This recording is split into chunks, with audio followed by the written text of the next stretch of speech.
Warm greetings to all. This is Anuradha. This audiobook is about a short story titled The Errors of Santa Claus by Stephen Leacock. Before moving on into the text, let's have a short note about the author Stephen Leacock and the story at a glance. Stephen Leacock is a humorist, educator, lecturer, and author. He is also best known for his short stories, despite having around 30 books on history and political economy to his name. Readers have long been captivated by the simplicity of his narrative style. The story, The Errors of Santa Claus, is part of his collection titled Frenzied Fiction, which was published in the year 1918. His other collections include Literary Lapses, which was published in the year 1910, Nonsense Novels in 1911, Sunshine Sketches of a Little Town in 1912, and Behind the Beyond in the year 1913. The story, The Errors of Santa Claus, is a humorous tale on the practice of exchanging gifts on Christmas. It explores the misconceptions parents harbor about their children and vice versa. It questions the relevance of the kind of gifts given. The story features two neighboring families that celebrate Christmas together. They show each other gifts that they have bought for the others and soon begin to use it themselves. Santa arrives and places the gifts in the stocking meant for each other, but the gifts soon reach the person who wants to use it. Now let us move on into the text. The Errors of Santa Claus. It was Christmas Eve. The Browns, who lived in the adjoining house, had been dining with the Joneses. Brown and Jones were sitting over wine and walnuts at the table. The others had gone upstairs. "What are you giving your boy for Christmas?" asked Brown. "A train," said Jones. "New kind of thing, automatic?" "Let's have a look at it," said Brown. Jones fetched a parcel from the sideboard and began unwrapping it. "Ingenious thing, isn't it?" he said. "Goes on its own rails. Queer how kids love to play with trains, isn't it?" "Yes," assented Brown. "How are the rails fixed?" "Wait, I'll show you," said Jones. "Just help me to show these dinner things aside and roll back the cloth. There, see? You lay the rails like that and fasten them at the ends. So, oh yes, I catch on. Makes it great, doesn't it? Just a thing to amuse a child, isn't it? I got really a toy aeroplane. I know they are great. I I got got Edwin Edwin one on his on birthday, his, but I thought I would get him a train this time.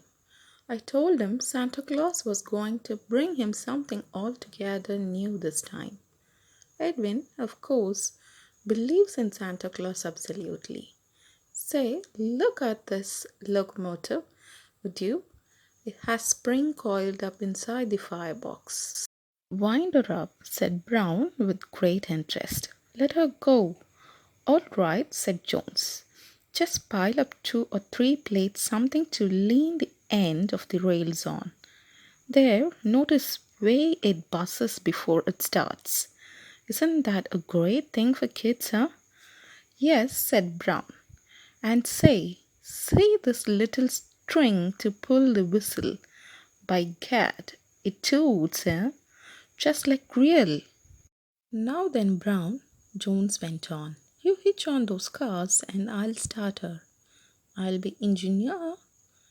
Half an hour later, Brown and Jones were still playing trains on the dining room table, but their wives, upstairs in the drawing room, hardly noticed their absence.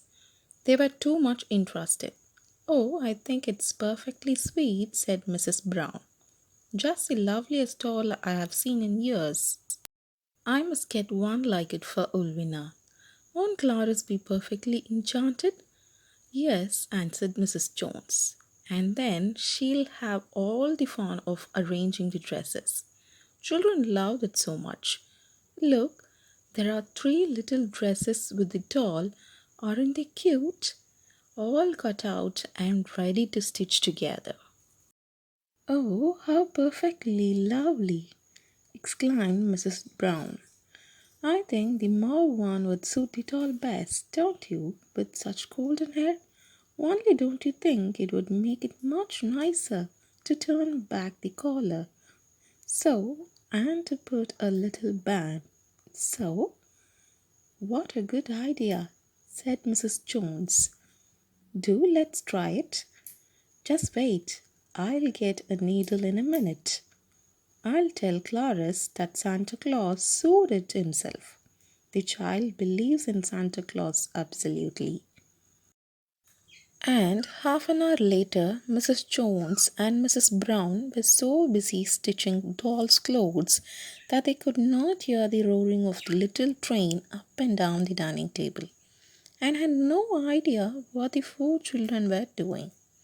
Nor did the children miss their mothers. Dandy, aren't they?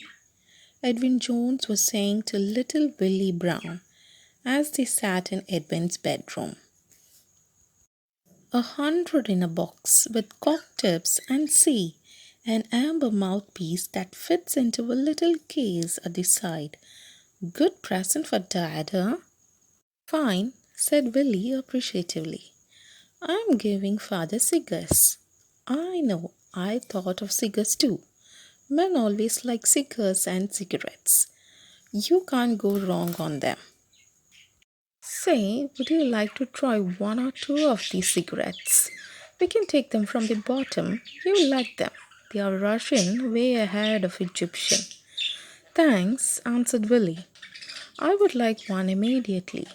I only started smoking last spring on my 12th birthday. I think a fella's a fool to begin smoking cigarettes too soon, don't you? It stuns him. I waited till I was 12. Me too, said Edwin, as they lighted their cigarettes. In fact, I wouldn't buy them now if it weren't for Dad. I simply had to give him something from Santa Claus. He believes in Santa Claus absolutely, you know. And while this was going on, Clarice was showing little Vulvina the absolutely lovely little bridge set that she got for her mother. Aren't they, Marcus, perfectly charming? Said Vulvina. And don't you love this little Dutch design? Or is it Flemish, darling? Dutch, said Clarice. Isn't it quaint? And aren't these the dearest little things for putting the money in when you play? I needn't have got them with it. They would have sold the rest separately. But I think it's too utterly slow playing without money, don't you? Oh, abominable, shuddered Ulvina. But your mamma never plays for money, does she? Mamma? Oh, gracious, no. Mamma's far too slow for that. But I shall tell her that Santa Claus insisted on putting it in the little money boxes. I suppose she believes in Santa Claus just as my mamma does. Oh, absolutely, said Clarice and added, what if we play a little game with a double dummy, the French way, or Norwegian scat, if you like? That only needs two. All right, agreed Ulvina. And in a few minutes they were deep in a game of cards with a little pile of pocket money beside them. About half an hour later, all the members of the two families were again in the drawing room. But of course, nobody said anything about the presents. In any case, they were all too busy looking at the beautiful big Bible with maps in it that the Joneses had brought to give to grandfather. They all agreed that with the help of it, grandfather could hunt up any place in Palestine in a moment, day or night. But upstairs, away upstairs in a sitting room of his own, grandfather Jones was looking with an affectionate eye at the presents that stood beside him. There was a beautiful whiskey decanter with silver filigree outside and whiskey inside for Jones, and for the little boy, a big nickel plated Jew's harp. Later on, far in the night, the person or the influence or whatever it is called, Santa Claus, took all the presents and placed them in the people's stockings. And being blind as he always has been, he gave the wrong things to the wrong people. In fact, he gave them just as indicated above. But the next day, in the course of Christmas morning, the situation straightened itself out just as it always does.